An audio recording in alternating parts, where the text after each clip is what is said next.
সবাই কেমন আছেন? আসসালামু আলাইকুম। চলে আসছি শ্বশুর এলাকায় ভুট্টার ক্ষেতে। তো এখানে এসে দেখছি শুধু ভুট্টার ক্ষেত আর ভুট্টার ক্ষেত, চতুর্পাশে শুধু ভুট্টারই ক্ষেত লাগানো আছে।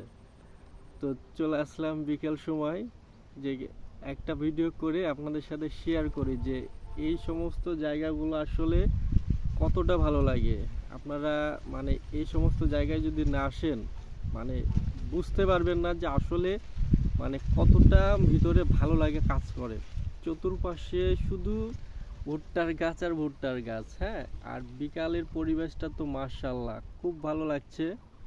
তো চলে আসলাম ক্যামেরা হাতে নিয়ে যে চতুর্পাশটা একটু আপনাদের সাথে শেয়ার করি। তো আমি আপনারা দেখতেই পাচ্ছেন আমি বসে আছি একটা আলের উপরে, যেটাকে বলে যে মানে আমরা যেটা আগে বুঝি যে রাস্তা, এই রাস্তা দিয়ে কিন্তু মানে কৃষকরা তারা হচ্ছে কি চলাচল করে। মানে সব জায়গায় দিয়ে তো চলাচল করা যায় না, যে দেখা যাচ্ছে যেগুলো গাছ লাগানো থাকে সেগুলো তো চলাচল করা যায় না। এই জন্য দেখা যাচ্ছে এটাকে বলে তারা আল। এই আলের উপর দিয়েই তারা সবাই চলাচল করে, তারপর সার বীজ এগুলো নিয়ে আসে, নিয়ে যায়, ফসল উঠালে এদিক দিয়েও নিয়ে যায়। তো এই জিনিসগুলো আসলে আমার কাছে খুবই একটা ইন্টারেস্ট। আর দেখেন চতুর্পাশের ভিউটা, ওয়াও! আপনারা এই ধরনের পরিবেশে না আসলে মানে বুঝতেই পারবেন না যে আসলে গ্রামের কিছু কিছু জিনিস অনেক ভালো লাগে।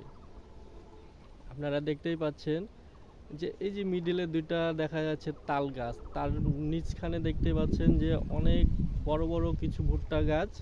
এই ভুট্টা গাছগুলো কিন্তু ভুট্টা অলরেডি পেকে আসছে, আর কয়েকদিন পরে হয়তো বা ভুট্টাগুলা কেটে নেবে।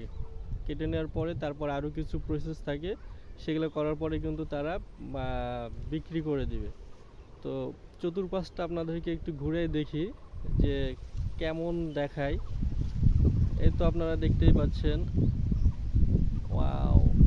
আকাশটা কিন্তু আরো অনেক সুন্দর দেখাচ্ছে। মানে কি বলবো আপনাকে, সুন্দর বাতাস, মনে হচ্ছে যে মানে মনটা অটোমেটিক্যালি আপনার ভালো হয়ে যাবে যদি আপনি এই ধরনের পরিবেশে কিছুটা সময় থাকতে পারেন।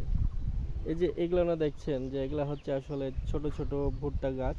এই গাছগুলো হয়তো বা একটু দেরি করে লাগানো হয়েছে। তো আসলে সব মিলিয়ে এই পরিবেশটা কিন্তু অনেক সুন্দর। আর বিশেষ করে যারা কন্টেন্ট তৈরি করে তাদের জন্য তো বলাই লাগে না। তো ঠিক আছে, আজকে এই পর্যন্ত শেষ, পরবর্তীতে আবারও দেখা হবে। আল্লাহ হাফেজ।